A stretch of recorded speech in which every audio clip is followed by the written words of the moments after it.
So the problem remains that I'm going to go on to spatiality now.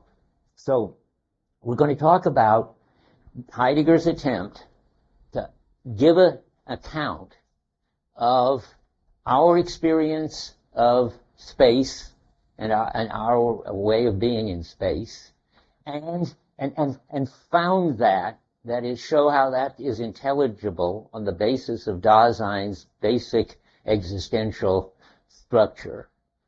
And then at the end, show how you can, by leaving out more and more of the richness and intelligibility of existential space, you can get to Cartesian, or more general, so physical space. Now, that's what he wants to do today. So I will start by reading on 134. I'm going to read a lot because I figure you couldn't really understand this stuff if I didn't read it sentence by sentence and explain it. And I'm not always sure that I've got it right when I do explain it. But sometimes things are simple. Here on 134, he says what he's going to do. Where? Maybe it's not so simple. Where is my... Well, he's talking about Dasein isn't inside the world in the sense of included, the way chalk is included in a box. I didn't talk about it, but in my commentary I went on for several pages about the difference between two kinds of in, which you can say in English better than you can say that in German, and Heidegger would have been jealous. We can talk about inclusion and involvement. And inclusion is the way physical things are inside other physical things, and chairs are inside rooms and so forth. And involvement in the world and with equipment and with other people is the kind of in that Dasein has. And Heidegger is saying here at the bottom of 134 that he wants to say Dasein doesn't have the kind of in that objects have, substances, or the present at hand, to talk Heidegger has. And he did about 10 lines down in section C there, which is what we're going to talk about. That's where it begins. The aroundness of the environment in Dasein's spatiality, he says, where it's on the left. Yet, even if we deny that Dasein has any such insideness in a spatial receptacle, this does not in principle exclude it from having any spatiality at all. It merely keeps open the way for seeing the kind of spatiality which is constituted for Dasein, and that's what he's going to set forth. So if we're not in some sort of receptacle like called space, in which we are some place in it, then how are we spatial?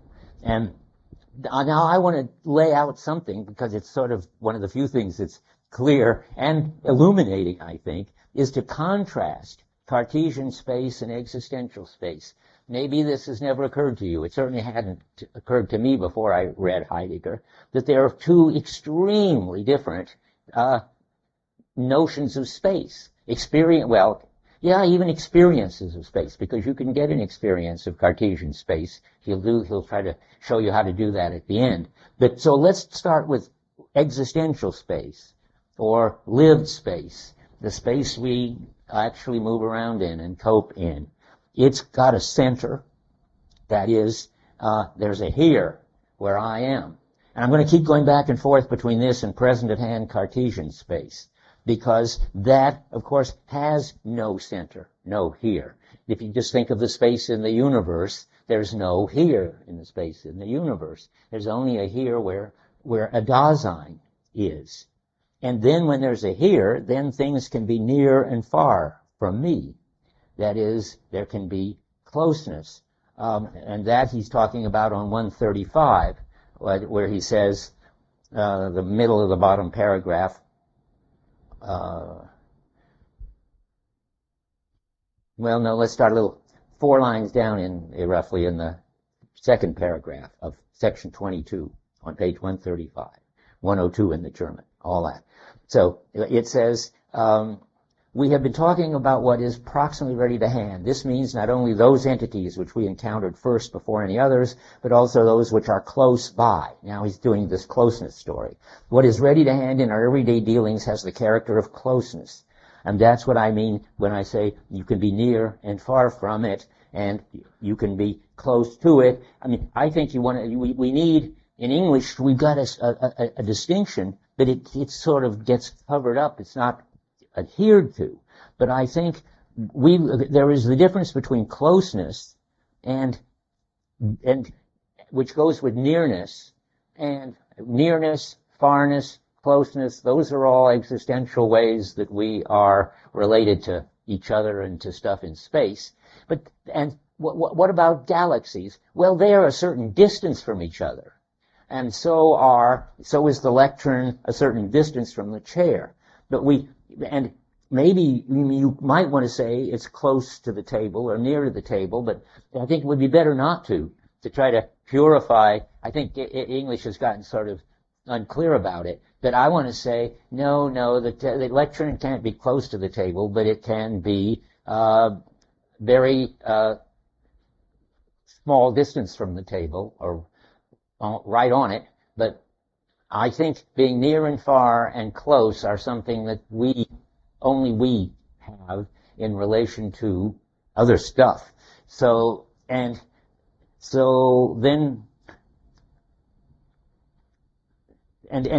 our space has in it, now the next point, directions like up and down, right and left. That's not out there in the space in the universe. In the universe, space is homogeneous. Cartesian space has all points are equal. There's no center, there's no here, and there are no places. And Heidegger talks about that on 145. The second full paragraph, a little above the 111 in the margin. The space which is thus disclosed, and that's the space of our coping space, our dealing space, the space which is thus disclosed with the worldhood of the world lacks the pure multiplicity of the three dimensions. It doesn't, lacks them in a funny way. It has something better maybe, but it doesn't have the three dimensions.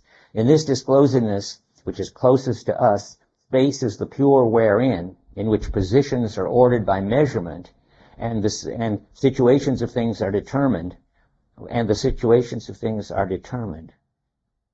I don't know what that means. What is ordered by measurement and the situations of things? I wonder what that is in German. That doesn't make any sense, but it doesn't matter. It's not important. What's important is the end of that sentence. Still remains hidden. I want to stress that because every once in a while it glimmers through that Heidegger thinks that the Cartesian space is real and it's there all along, and in some ways underlies this existential space, the one with centers and ups and downs and rights and lefts and so forth, just the way the present-at-hand hammer underlies the ready-to-hand hammer. And I just say this over and over because people who read Heidegger come to the conclusion that somehow he doesn't believe that the physical space is real. But he does. He just thinks that it's not what we normally experience or deal with. It's hidden. And I'll get back to that. But you may think I'm sort of obsessing about it, but you'll see if you read secondary sources how they can't believe that Heidegger thinks that though Descartes got it wrong about the thinking thing, there are no self-contained subjects. There are no minds that would keep their content even if there was no world. Descartes is just got it wrong, and Heidegger's got plenty of arguments about it, which we'll come back to next time. But I think Heidegger thinks that Descartes got it right about res extensa. There is this physical, homogeneous space underlying, what is the word, hidden in our everyday coping, and we can reveal it just the way we can get to the shank and blob that underlies the hammer. And remember, I keep wanting to repeat this, it's so important. That doesn't mean that the stuff is more basic. It isn't as if Cartesian space is more basic than lived space. In fact, just the contrary. Lived space is much more rich and much more intelligible than Cartesian space. But nonetheless, if there weren't Cartesian space there, which had its distances, There couldn't be a here and far and near and all that. Yeah.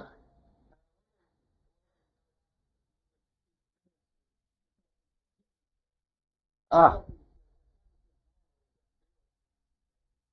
No, of course not. Well, good point. Good point. That's right. It crossed my mind to say that. Then I was trying to say too many things at once, so I didn't. But it's important. When Heidegger says that Descartes is right about the res extensa, he certainly doesn't mean that Descartes, who was doing pretty well given that all he had to go on so far was Galileo, he didn't even have Newton yet.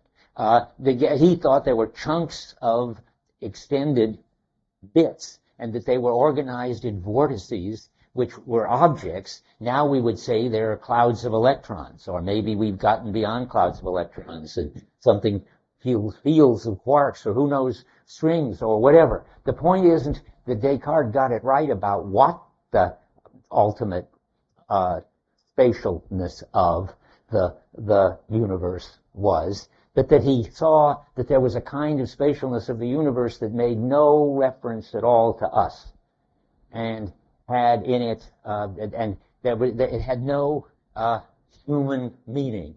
And that's what I think Heidegger thinks Descartes got right.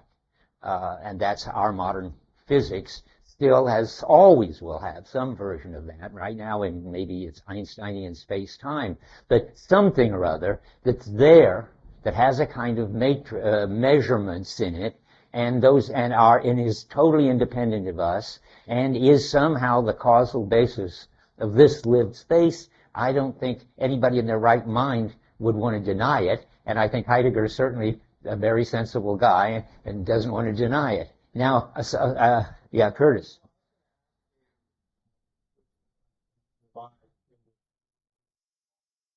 Ah, well, okay. Well, yes, I mean that if it weren't for its structure and its causal properties, there wouldn't be any existential space with us in it. And he's got words like it's hidden, it's veiled, which is the same sort of thing. I wonder if he's got an underlies. I have another quote here, but I don't think underlies may unfortunately be my term, and you're sort of calling me on it. But we have to have some term like that. Let's see. Here's another one on 134, I believe. As long as I've got us into this, yes. Let's try 134. Yeah, this is probably the clearest statement of what I've been saying. At the very end of section B, that is above section C, that is about 5 lines above section C, there is some phenomenal justification for regarding the extensio as a basic characteristic of the world, in quotes, that's the universe, even if by recourse to this neither the spatiality of the world, that's this world with us involved in it, nor that of entities we encounter, that is, their being near and far, even if all that, a spatiality that we proximately discover, that is where we most immediately are, even if all that, and even if Dasein itself, now I've lost myself in the sentence, so I'm going to read it at the end. There's some phenomenal justification for regarding the extensio as a basic characteristic of the world, in quotes, even if by recourse to this neither the spatiality of the world, without quotes, nor that of the entities we encounter in our environment, the spatiality which is proximally discovered, nor even that of Dasein itself, can be conceived ontologically. I can't make much sense. Enough, I can't parse that sentence right now, but I know what it means. It means that you can't have an understanding of the being of Dasein and the being of our world on the basis of this Cartesian space. You can't have an understanding of it. It won't be intelligible to you. But it doesn't deny what I was looking for. But I'm getting it out of phenomenal justification. He wants to regard the existentio as a basic characteristic of the universe. And what else could it be doing, is my point, as a basic characteristic of the universe, except having a kind of structure that underlies and makes possible our experience of existential space. Yeah. There's a nominal justification for particular space to underlie the world of both. Yes. No, I know it doesn't. I'm disappointed about that. But, I mean, but it seems to me, well, let's keep our eyes open. I'm going to get back to this at the end. I jumped ahead. I mean, I assert, and I'm ready to be shown that I'm wrong, that Heidegger thinks that there is a kind of physical space, and that Descartes is right. There's that physical space makes possible, causally, structurally, our everyday space. I'll try once more. I'm really funny giving this lecture from the end back, but I can't resist now that I've got us into this. Well, he talks at the top of 147 about the discovery of pure space, which is at the end of the top paragraph. But he still hasn't said what Curtis challenges me to say, that in some sense it underlies and makes possible our kind of space.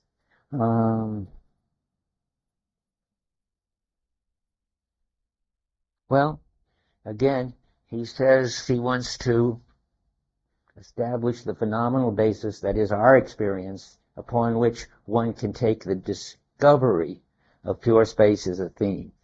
Well, I'll try again, but it never says what I want it to say, but it never denies it, and I think Heidegger just thinks it's obvious. But anyway, the end of the first full paragraph on 147, the homogeneous space of nature, that's the universe again, shows itself only when the entities we encounter are discovered in such a way that the worldly character of the ready-to-hand gets specifically deprived of its worldhood. So there is a homogeneous space of nature anyway, and it does show itself to pure discovery. And then you ask yourself, well, how does that relate to the space that we normally live in? And I can't think of any other possible candidate for it except that, for instance, if it takes a long time to get from here to there because here is far from there, it's got something to do with the way the universe is, though not simply. I mean, because Heidegger talks about how sometimes it's harder than others to bike there or walk there. Lots of our capacities are in there, but also something is in there that just makes it hard to get from here to there, or takes a certain amount of time to get from here to there. And that's nature, I bet. But I'm going back to where I belong, here. So where were we? There are places. I just got to places on 136. And I think I read something already about that. No, I didn't. So let's read about places. And there are places in this existential space, and there are no places in Cartesian space. So here's places. It says, equipment has its place, or else it lies around. I take that to be in the workshop. There's a place for the saw and a place for the hammer and all that. And if you're really sloppy, your tools can just be lying around. But there are places in the shared world. The ceiling is a place for the lights, and the floor is a place for the chairs. In our ordinary world, in a spaceship, things will have to get their places in some different way, either derivative from us, or they'll have to work it out when there isn't any ceiling and there isn't any floor. But in our world, of our practices and our workshops, the equipment has its place. I'm going on. When equipment for something or other has a place, this place defines itself as the place of this equipment. That's the hammer holder. As one place out of a whole totality of places directionally lined up with each other and belonging to the context of equipment that is environmentally ready to hand. Lined up with each other means that some things are nearer than others. So the hammer's place is nearer than the jigsaw's place, which is nearer than the generator's place, and so forth. And Heidegger's just telling you that. And he says more about it at the very bottom, similar to what I just said. The above is what is on the ceiling, the below is what is on the floor, the behind is what is at the door. All wheres are discovered and circumspectively interpreted as we go our way in everyday dealings. Good. already there's a problem lurking there, which is part of what's going to mess up everything. I mean, the question is partly what role public space has vis-a-vis the space of particular Daseins. In some ways, space depends on where I am, me, somebody specific here, so that things can be near and far from where I am. But the kind of spaces that got to do with the ceiling and the floor seems to be a kind of public space, which is there, is sort of not, it depends on Dasein, but it doesn't depend at all on any particular Dasein. So there seems to be two senses of space which Heidegger hasn't distinguished very well, and which are very important to be different. And I'll come back to that. Right now, that's enough to say. But I want to stress again, there are these public regions, and he talks about that on 136 again. And so I'll look at that again. Where he defines regions. Regions are very weird and hard to define. But Heidegger's phenomenology is so fascinating. He finds phenomena so obviously right and so peculiarly familiar and transparent that nobody's got a normal language for talking about them. So let's talk about regions, the middle of 136. This whither, which makes it possible for equipment to belong somewhere, and which we circumspectively keep in view ahead of us in our concernful dealings, we call the region. What's a region? Well, I used to think the region was the workshop, but that's not right anymore. I just decided this morning. I don't know what his name for the workshop is. But regions are much more peculiar. The middle of 137, right at 104, happily for the Germans, the middle of it, the house has its sunny side and its shady side. The way it's divided up into rooms is oriented towards these, and so is the arrangement within them according to their character as equipment. Churches and graves are laid out in certain ways. The regions of life and death, which are determinative for Dasein itself, show up in the way the graveyard is laid out, for instance. So regions is a very peculiar thing. It's sort of I'm just groping the meaningful dimensions of spatial experience that have to do not with Dasein's location, but something like what concerns Dasein. So what concerns Dasein is keeping the house warm or cool and being able to build your house. So if you build it around here, you want to build it so that it faces the sun at my house, which I didn't build, is brilliant. It faces the sun at the time in the middle of December when the sun is furthest over that way. And then when the sun goes way over that way, the house is so that the sun hardly shines in at all in the summer. You can build that. Now, I take it that's got to do with my concern with regions of light and warmth and so forth. And I don't know, just nobody has a word for it, so we might as well call them regions. Anyway, that's something that's public space has that physical space doesn't have. And let's see now, I'm still looking at these things I wanted to talk about.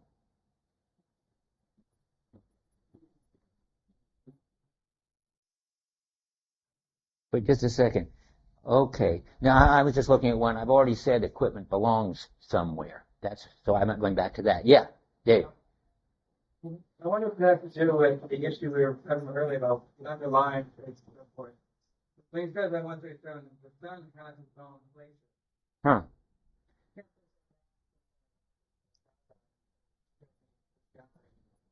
There's something beautiful about how the sun pursues its course that allows Dasein to have a state in the way that. Well, that might be right. He certainly. Well, I think that's nice. I mean, I hope it's true, because in the back of my mind, you could do it too, I sort of map this on temporality, which, of course, you can see that there is no now in the universe, which is a trickier thing and makes you dizzy when you think about it. But in Division 2, which we're not going to get to, Heidegger's got lots to say about the fact that there's no now in physical time. And maybe then there's nothing sort of like what we normally call time in physics. But let's not go in to that. But I do, no, wait a minute, why am I saying this? Just a second. Oh, yeah, but there is something like world time in the time part, which has to do with clocks. And clocks, the sun is like a clock, he says, but clocks are just fancier versions of the sun. They're tracking something physical, but they're tracking something physical in a way that's relating it to our projects and so forth. It looks like here, the houses and the graveyards are tracking something physical and relating it to our projects. So even though Heidegger never uses the term, I think he could and should talk about world space. I've been saying public space, but if there's something like world time that takes account of the clocks in nature, some in the sun, then there's going to be world space, and regions are the name for it. That's what you're thinking. I'll go along with that. I mean, we made progress. Okay, back to these juxtapositions. So public spaces, I think I've said all I need to say about that, but I want to make sure. So 137. Oh, yeah, I just read that. And yeah. And okay, and then nicely, the familiarity comes in again. Familiarity, you know, is what I keep saying is a very important character in all this. Absolutely crucial, as I said last time, to get around all kinds of problems that cognitivism and AI get into about how we find our way around in the world and know at every moment what's relevant, and how when something changes we know what changes and doesn't. All that is this kind of familiarity, and of course this whole story about space has its own kind of familiarity, and he mentions it just in passing, and he mentions it in a way which is of course important to me and should be to you, that familiarity is always invisible. It withdraws and so forth. You don't have to be noticing, least of all thinking about, how familiar it is that people face each other when they talk to each other, or that they move forward more easily than backward, or that the whole room here is designed to take account of the fact that I can stand up here and face you and so forth. That's just totally, in his language, inconspicuous. It would only become conspicuous if it was a room in which you could move the chairs around and see people had moved them all so that they pointed in the wrong direction. You must have all gone to classrooms like that. Then you have to move them back, and it becomes conspicuous that they're supposed to be, that the teacher's supposed to be facing the students who are supposed to be facing the teacher, and that whole thing is built in. So he's talking at the bottom of 137, the readiness to hand which belongs to any such region.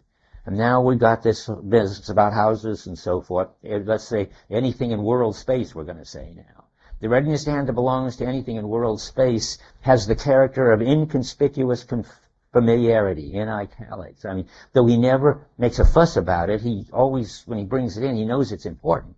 And it has in it an even more primordial sense than does the being of the ready to hand.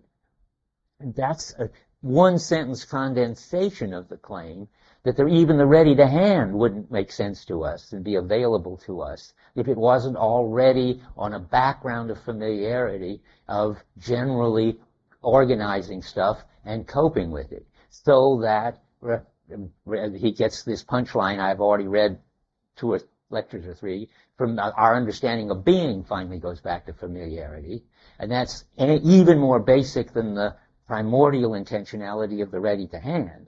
Familiarity is the condition that makes possible primordial intentionality. It's not itself intentionality. It's a background of something, a background of really know-how for coping with everything.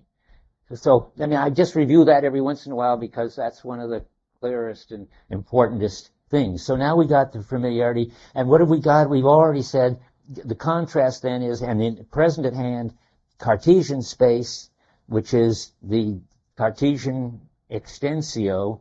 There is the three-dimensional multiplicity of positions, and they are at the bottom of 136. I read this already. They're never proximally given, where that means that's not what we come across normally and first, and and when you're just going around in the world. So the space has no center, it has no here, that is universe, physics, space. It's homogeneous, all the points are equal, there are no places in it, it has no up and down and no right and left, and it has distances greater and lesser distances. The galaxies are a lot further away from me than the Campanile, but it has no center, so it has no near and far, the way I'm using them, only where I can only talk about things that are near and far from me. Now, you know I'm forcing English because you might say, well, the galaxies are pretty far from each other, but I want to say, shouldn't say that. That's really mixing levels. We should say the galaxies are great distances from each other. Whereas, and you shouldn't say somehow that the lectern is a very short distance from the table. That's weird. It's just very close and near to the table. Okay, so let's see now. I just see another interesting reference. What have I got in mind here? Let me see. Good.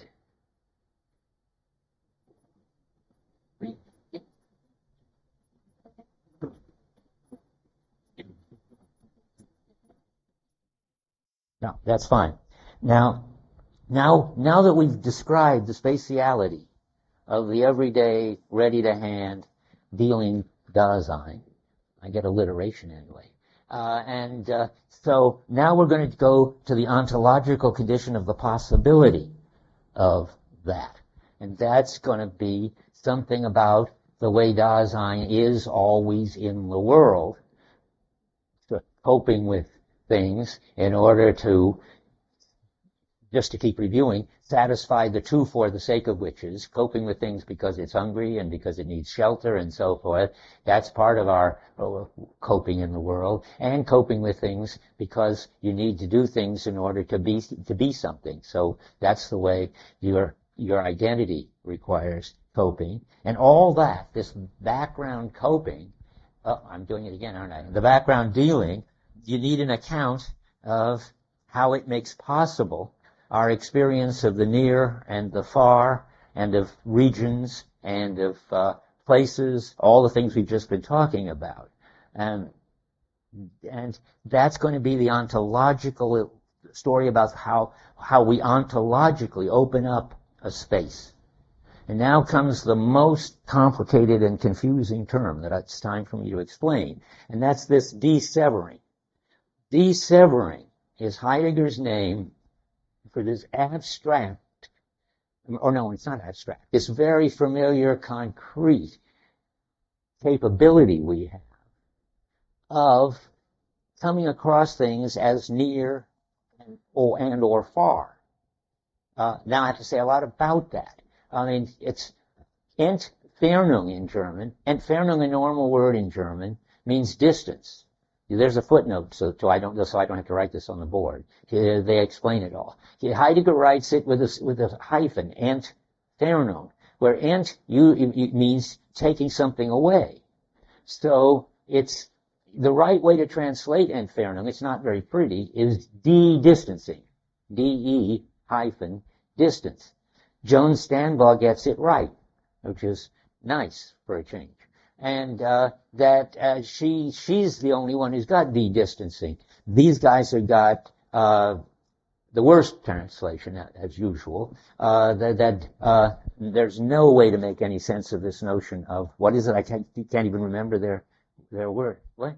Deseverance.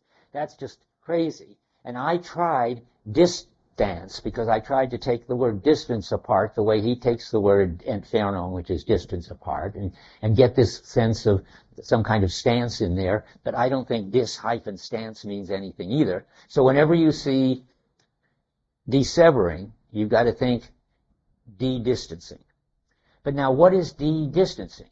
Well, you might think it's the basic capacity that Dasein has to get nearer things. That they are at a distance and we have a tendency to bring them close. I think Heidegger does think that. I think it's a sort of a Merleau-Ponty idea that we want to get an optimal grip on things, and getting an optimal grip on things means getting them sort of in front of us, arm's length from us. But that's not what de-distancing means.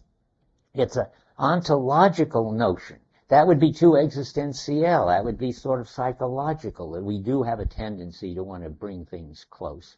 What de-distancing is, we are the kind of being who are in the near and far business. That is, we open up the space in which things can be near and far. And that's what de-distancing is. It's very confusing and misleading. It sounds like you're removing distance, but it isn't that at all. De-distancing is opening up the possibility of things being distant or being near, either one. Now, I owe you some quotes to try to show you that he actually is trying to say that. Let's try 139. Okay, yes. I'm going to read it with desevering. And no, I'm not. I can't do it. I'm going to read it with the right thing in it. Okay, about 10 lines down on 139. It's in the German, middle of 105. He defines it, or roughly. We use the expression de-distance in a signification which is both active and transitive. I'm not sure what that means, but I think maybe the active is this ontological one, that's getting into the distance business, and transitive maybe is what you get out of it. Then when you're near this and far from that, that's already sort of inside the distance playing game. It stands for a constitutive state of Dasein's being, a state with regard to which removing something in the sense of putting it away is only a determinate factical mode. That is, removing meaning taking to a distance. He says, whatever de-distancing means, it doesn't mean taking things further away. It doesn't mean bringing them near either. It's something more basic. Here's this, and this is all so dense, and who knows whether I'm getting it right, but he says, de-distancing, next sentence, amounts to making the farness vanish. That is, making the remoteness of something disappear. That means bringing it close. Now that's, I think, sorry, I misled you. I mean, that's what I think is misleading. I mean, he misleads us. I mean, after all my trouble to tell you that the de-distancing means a capacity of Dasein to open up an existential space in which things can be near and far, and in which we can get nearer and further from them, he then messes up. So that sentence seems to me to mess up. It says, de-distancing amounts to making the farness vanish. No, it doesn't make the farness vanish. It makes farness show up as a possibility. That is, it makes remoteness of something disappear, bringing it close. Dasein, now that's when he's, according to me, I'm not sure I got it right, he's falling into a talk in which it's too psychological, it's too existential. It's as if he wants to explain, back to this Merleau-Ponty thing, that we have a tendency to get close to things. We would really like to get a good look at everything and get as clear a grasp on everything as we can, Merleau-Ponty says. And you can think of it sort of evolutionarily if you want to. You feel much safer and secure the clearer you've got. If you're going around in a fog and with your glasses off, in my case, it's very dangerous. So, but that's not what he's talking about. So all I can say is, when you read this, you just have to, I was going to say, and it gets straightened out again, doesn't it? Yes, after saying that, wait a second, just when it looks hopeless, he straightens it out again. So he says, Dasein is essentially disseverant. It lets any entity be encountered close by, and that's not what we want. The disseverance discovers remoteness, and remoteness, like distance, is a determinate categorical characteristic of entities whose nature is not that of Dasein. Now, there he's getting it, and now he tries to really nail it. Disseverance, however, is an existentiale. You see, it's been sounding sort of just like a kind of existential, a fact about how individual people deal with individual things. No, it's supposed to be an existentiale. That means a basic structure of Dasein's being. This must be kept in mind. Now I don't know what's going to come out of the next sentence. Only to the extent that entities are revealed for Dasein in their de-distancedness, do remoteness and distances with regard to other things become accessible in the entities within the world. I rest my case on that one. I mean, that's the right thing to say. That says, if ontologically, it's an existential structure of Dasein, that it's in the near-far business. Now, hand up. Yeah. Aha, interesting. The funny thing is, he does say that exactly when he uses the word released. And he says, thanks to us, the space is released. I wish I could just go to it because I'm not sure that it's how it works there. I remember saying, gee, this is like freeing the chalk, and yet it's not like freeing the chalk either, because it's hard. With the chalk, you can at least understand that in my language, you let the chalk do its thing when you free it. But here, I don't know what you're releasing when you do it. I wish I could just open to release. If anybody's got that kind of mind or a immediately checking computer, tell me where it is. But if not, I'll just take a quick look.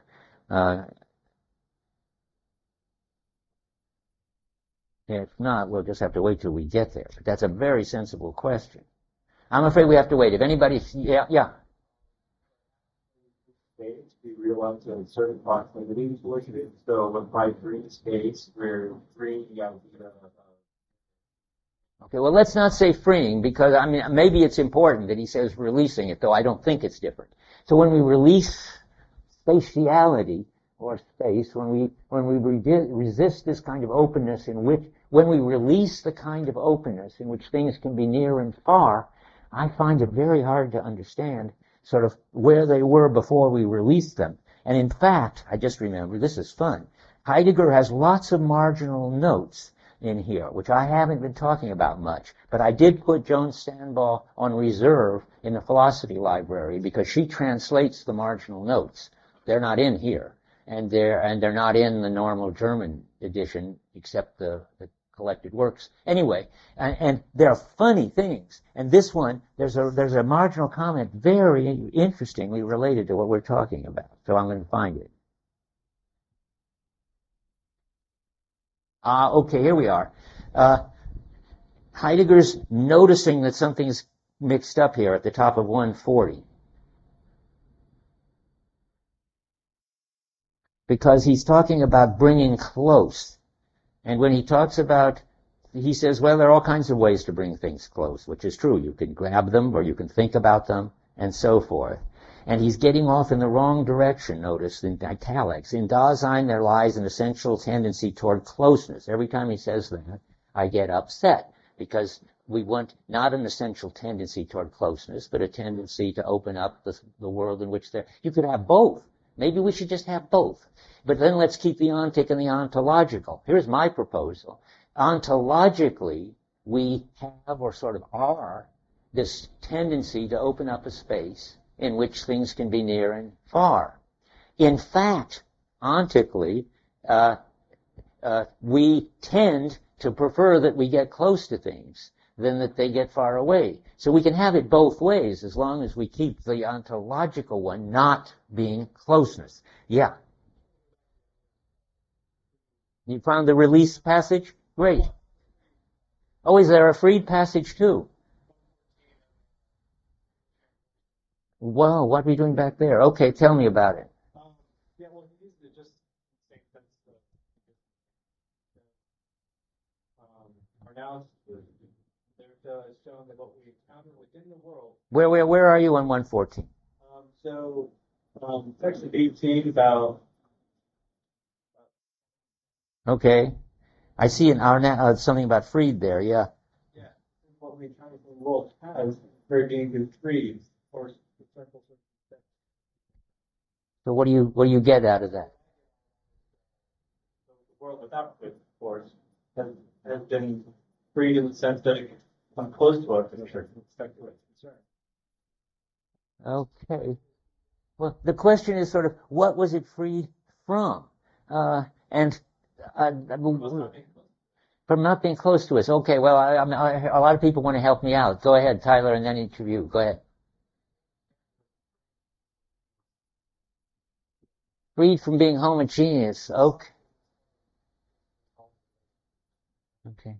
Don't you find that sort of so unintuitive? I mean, why you would think that it was a sort of captive of homogeneousness, and when it gets all this distancing in it, near and far, it's now released from its captivity.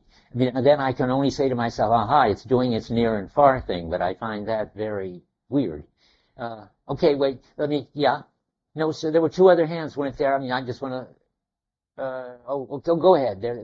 One hand disappeared.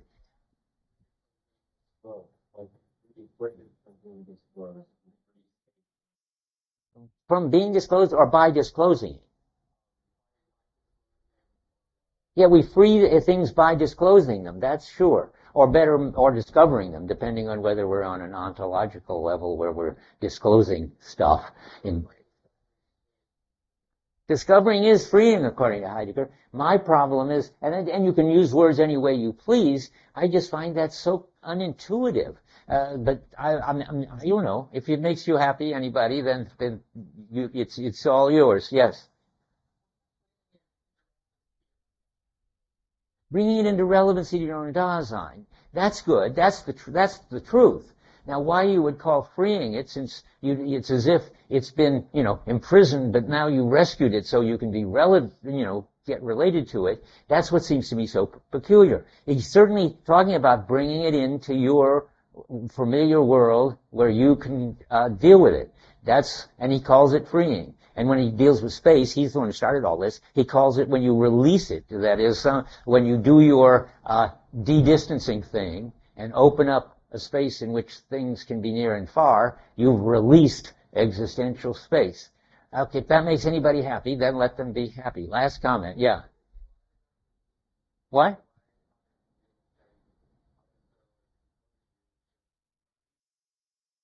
It's nowhere, right. I'm happy to say it's nowhere, but it sounds like it's imprisoned nowhere, and you've rescued it. I mean, released and freed in their normal meaning means that something's got to be unfree, and you free it. And I just don't get it. Okay, your last comment. Yeah.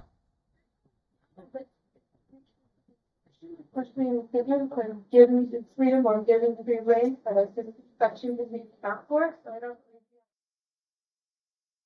How this is what? For our circumspection, and then we can free different things. Well, I don't know. He does say that the existential space is released in the de-distancing. That's what he started. I don't want to spend more time on it. If other people have, you're the last one. I keep saying. Okay. They've been freed. Only I think you could find that helpful. I mean, whether they've been freed or whether they're being freed or whether they're about to be freed, I swear it's the same problem. Okay, now wait a minute. I want to go back to this. Yeah. Yes. One possibility of interpretation maybe is that it's freed in the sense that it's been brought to life somehow. That before, without us, space is stagnant. I mean, it changes physically speaking, but there's no involvement. And only once the involvement begins, does it become free. Well, that's how I capture with it gets to do its thing. I mean, it was just doing nothing, and now it's doing something.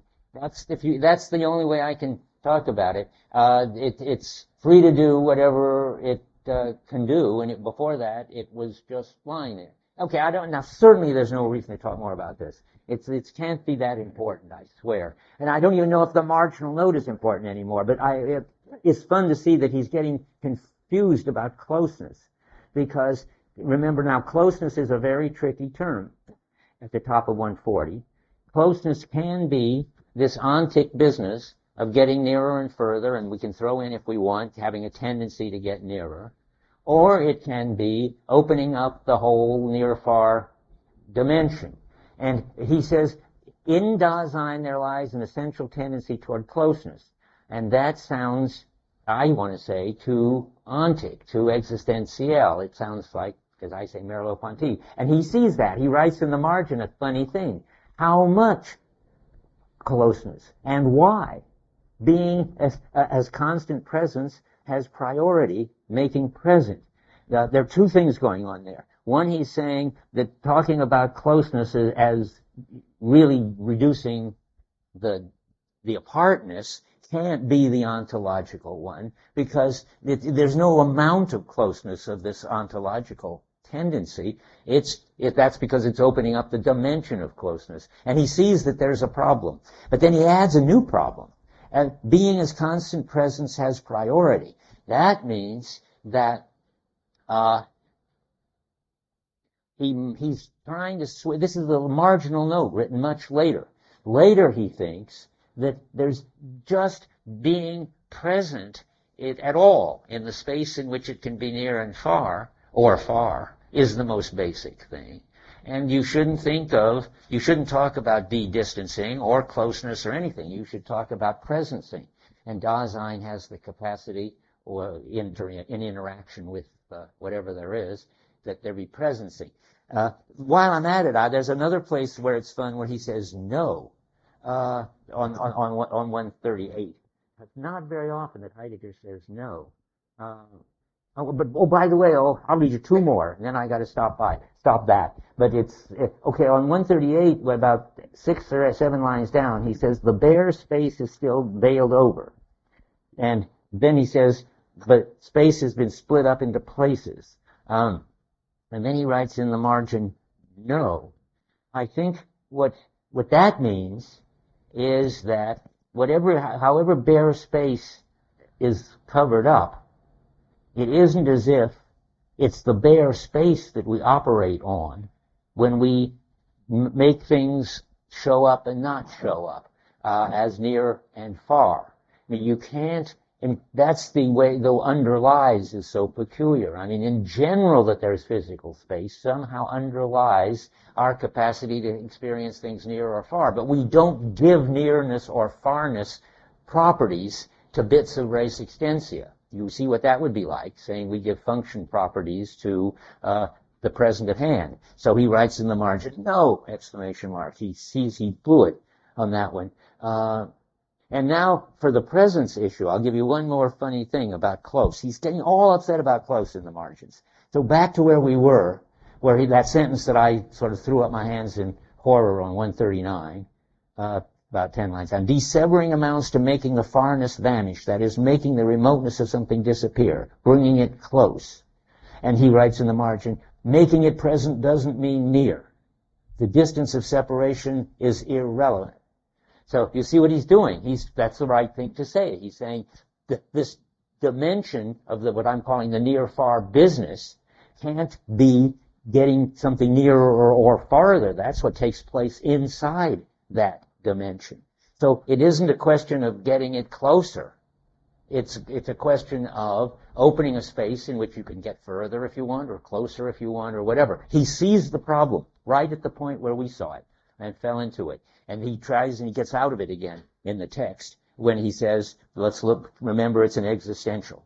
Okay, I spent much more time on this than I meant to, that I hope I have. And I don't want you to all worry about trying to understand this. I said I would just fall into a lot of holes to show you where they were, and I'm demonstrating that. Let's see now where we are. Close, oh dear, kind of close, 139. Oh, we did that, thank goodness. And he admits he mixes up the ontological existential dimension with an ontico-existential one, I claim. And he tries to straighten it out. And that this is tied up with the sense in which existential space is centered in me and isn't centered in me. I mean, the sort of ontic space is centered in me. I'm always in it here, and things are near and far from me here. They're not just near and far in general. That's right. On the other hand, at this ontological level, where Dasein, by its shared familiar activity, is opening up a space in which things can be near and far, that's not going to be existential. That's space centered in me, seems to me, has to be ontic existentiel. And at least that's how I want to read it. I'm looking at 140. Let's see where I got here. Well, I just read that closeness thing, which I'm disagreeing with.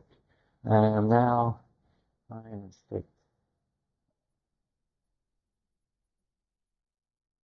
oh, yeah, okay, I'm not going to say more about that.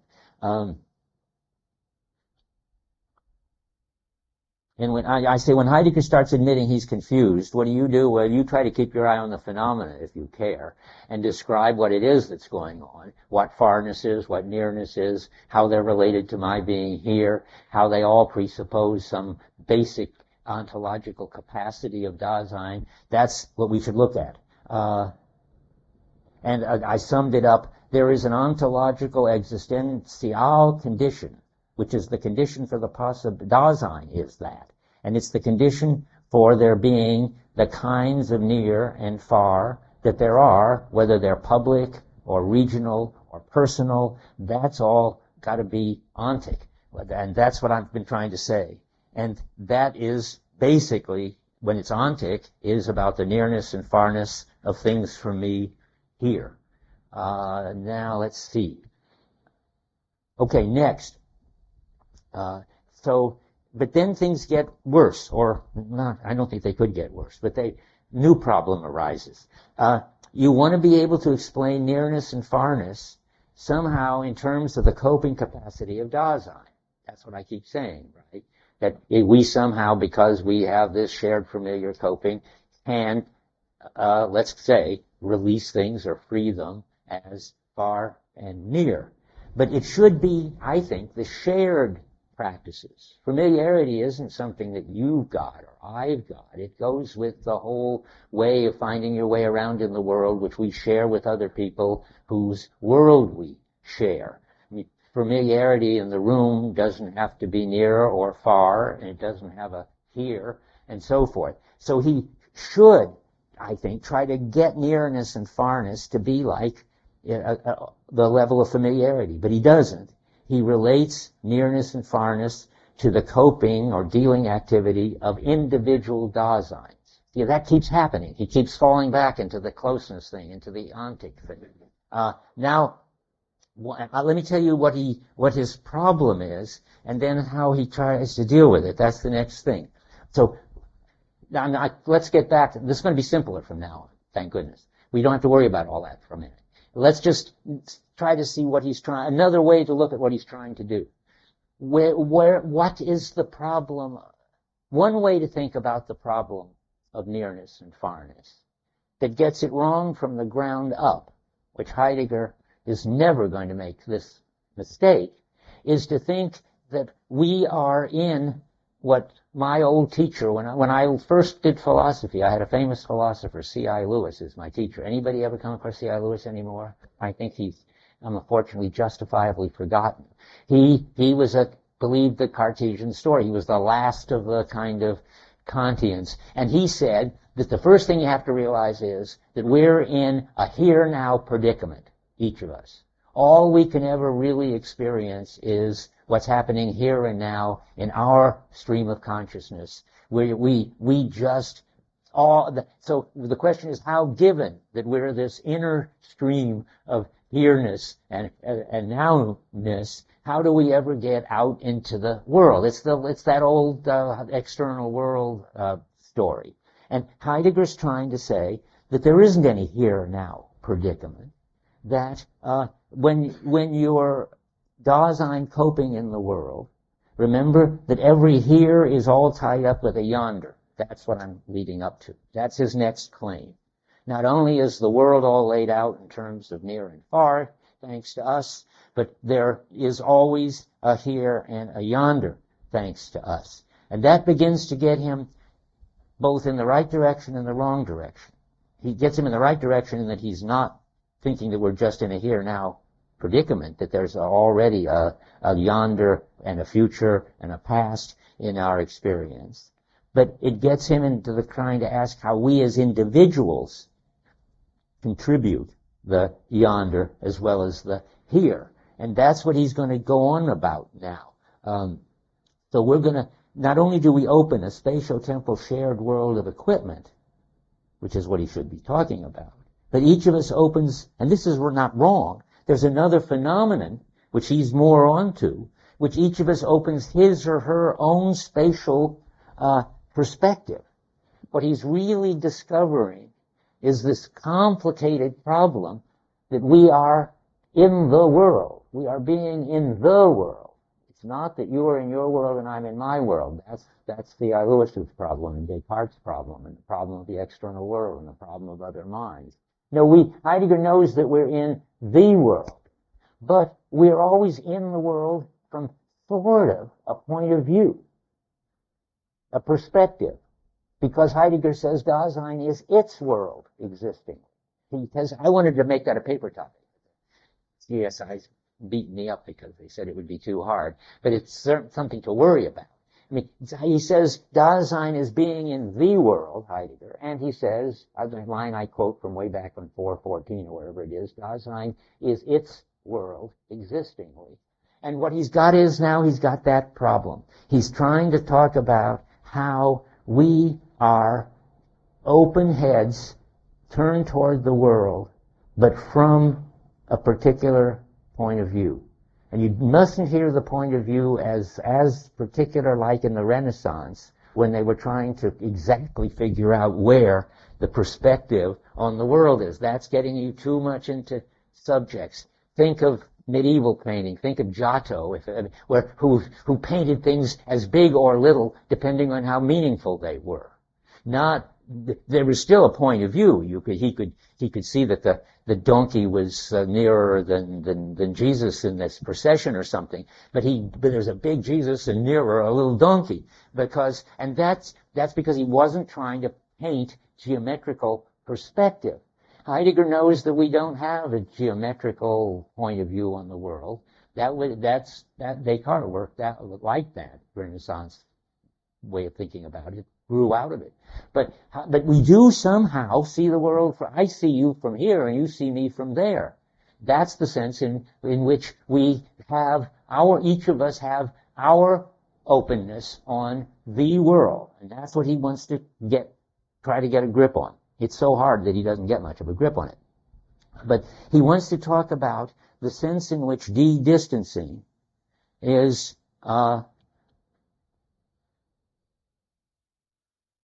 something that he wants to stay away. I mean, this is when he's getting it right now. He doesn't want to talk about de-distancing as bringing things close to me. That's the wrong thing. That makes it look like my world is prior to the world. What he wants to do is distinguish how each of us, experience nearness and farness from us. And that's all right. Remember, I want to say that's ontic compared to the big question about how we ever open up a world at all. But now there's a new question. I hope I haven't lost you. That it's true that this is nearer me than you guys are, than my car is, and that's nearer to me than my house is. How are we going to talk about that? And it's all right now. I'm changing we're in a new section. I mean, now he can ask that. He can say that once we've opened up the world into the near far business, and granted even that we have a tendency to get nearer to things, what does nearer mean? What is it to be nearer to something? Is it being a certain number of feet from something? And if I'm 10 feet from it, I'm nearer to it than if I'm 50 feet from it? No. That would be a Cartesian way of thinking. Well, what is existential nearness? That's his new question. What is it to be near or far? It's a great question. It's a good question. It's phenomenologically important. But I think he opens it up and he sort of blows it at the same time. And what I'm going to try to say in the next 5 minutes is that he's got something like 5 different stories about what existential nearness is.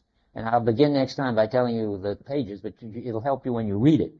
There is accessibility nearness, in which case something that is locked in a box in front of me that I don't have the key is further from me from, say, the microphone drawer over there where I do have the key. So there's accessibility nearness. You can find that on 135, but I'll read the passages later. There's the mattering nearness, where my son in L.A. is nearer to me than lots of people that I barely know. And the more that is this they really matter to me. And so there's that kind of nearness. Then there's attention nearness, where Heidegger talks about how my glasses are, when they're on my nose and I'm not noticing them, are further from me than whatever it is, the picture I'm looking at in the museum, which is several feet away. Now so what he's trying to tell you is that existential distance is the wrong word, nearness and farness is not measurable in terms of Cartesian distance, because the same thing is going to be near and far depending on whether you're looking at it as available, accessible, mattering, attention. And then there's something else, the Merleau-Ponty issue about maximum grip, which he also sees, that when I've got a maximal hold on it for manipulation, that's when it's nearest. If it's right up against me and I can't get a grip on it because it's, I don't know, here, that's not near. What's near is just when I can face it and hold on to it. That's another possibility. Well, oh, look, I've got 7 minutes. I'm going to give you the page numbers, and we will have done this. So, okay, here goes available near on 135. Don't lose track of the question. I mean, what does nearness mean if it doesn't mean spatial distance, what measurable spatial distance? And that's what he's trying to tell you now. And it's clear that he's got some interesting phenomenological point, because all these different existential nearnesses that he plays with, they're all different physical distances. So it can't be that nearness for Dasein means physical distance when it's engaged in its everyday dealing. So, okay, accessibility is on 135, where he's talking about the middle of that big bottom paragraph. To be exact, closeness of equipment has already been intimated in readiness to hand. Every entity that is to hand has a different closeness, which is not ascertainable by measuring distances. This closeness, we're going to find maybe, anyway, never mind. This closeness regulates itself in terms of circumspectively quotes calculative, manipulating and using. I mean, it isn't really any calculating. It's just getting a figure, just automatically, practically, getting the best grip. At the same time, what is close in this way gets established by the circumspection of concern with regard to the direction in which the equipment is accessible at the time. So I'm calling that availability or accessibility nearness. Then there's mattering nearness on 141, that you're near and dear people. At the top, German 106, the objective distances of things present at hand do not coincide with the remoteness and closeness of what is ready to hand within the world. Though we may know these distances exactly, this knowledge still remains blind. It does not have the function of discovering and so forth. This knowledge is used only in and for a concernful being which does not measure stretches, being towards the world that matters to one. That's what I'm calling what's near to you is what you care about, or what you're concerned with. He goes over it again on the top of 142. Whatever circumspective concern, 5 lines down, decides as to the closeness and farness of what is proximately ready to hand environmentally. So now he's decided that it's concern, how much it matters to you.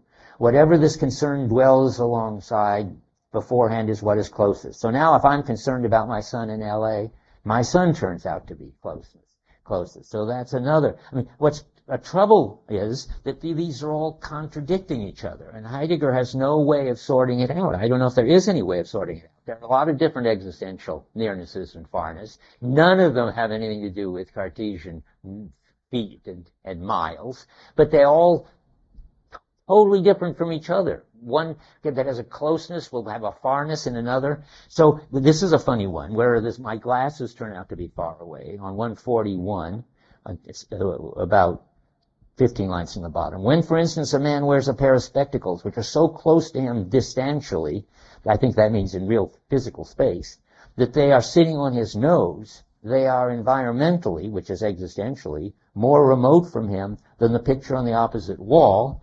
So that means the more you've got, whatever you're paying attention to is what you're nearest to. That one claims. Now I've got a maximum grip one. Let's see where that is on 141. Second paragraph, I'll start at the beginning. When one is primarily and even exclusively oriented toward remoteness as measured distances, the primordial spatiality of being one is concealed. We're used to that. That which is presumably closest is by no means that which is at the smallest distance from us. That's important. It lies in that which is de-distance to an average extent when we reach for it, grasp it, or look at it. So that's what I call the maximum grip kind. The nearest thing is what we are able to reach for and cope with. Never mind the de-severed or de-distanced in there, because that's the confusing word. Here it's being what I call ontical. It's not the big ontological dimension of opening up. Now, let's see where I am. I'm happy to think that I'm just about where I want to be. I think he's got all kinds of problems. I'll just say this last. That he's got problems with left and right. He's got problems with up and down. He's got problems with anything that involves my body. Left and right has to be with a body that has the two sides. If I were a completely spherical being, there wouldn't be any left. And my head wasn't pointed in one direction, but I don't know, with a big eye straight up or something. There wouldn't be any distances. It's of right. There wouldn't be any right and left. And he doesn't have a way to deal with that. If it wasn't that I was the kind of being that stood upright and so forth, up and down might not make any sense. All of you might want to think down is the direction things fall. But he's got all these problems because, and this is the last thing I'm going to read, because he thinks he can get along without bringing in the body, which I think he can't. The one sentence, I just want to call your attention to it, in which he mentions the body, he then drops it. This is right at the bottom of 108 in the German, on 143, just below the middle. So he says, out of directionality arise the fixed directions of right and left. Dasein constantly takes these directions along with it, just as that is true. Whatever right and left is, I take it with me, just as it does its distancing. That's confusing. Never mind that. Dasein spatializes in its spatialization in its bodily nature is likewise marked out in accordance with these directions. This bodily nature hides a whole problematic of its own, though we shall not deal with it here. That's the body in being in time. That's the big weakness in being in time, that he hasn't got it. But I'm not complaining. I mean, he's got so many phenomena already on his plate, so to speak, and he's doing such an amazing original job of dealing with them. But he makes space for Merleau-Ponty. That's what Merleau-Ponty's whole book, The Phenomenology of Perception. It's Heidegger with the body in it. So here's where we are. I just threw that in. And now all we have to do is cover existential space and how it gets turned into physical space. And I can do that in 15 minutes. So start reading the Anyone chapter for next time.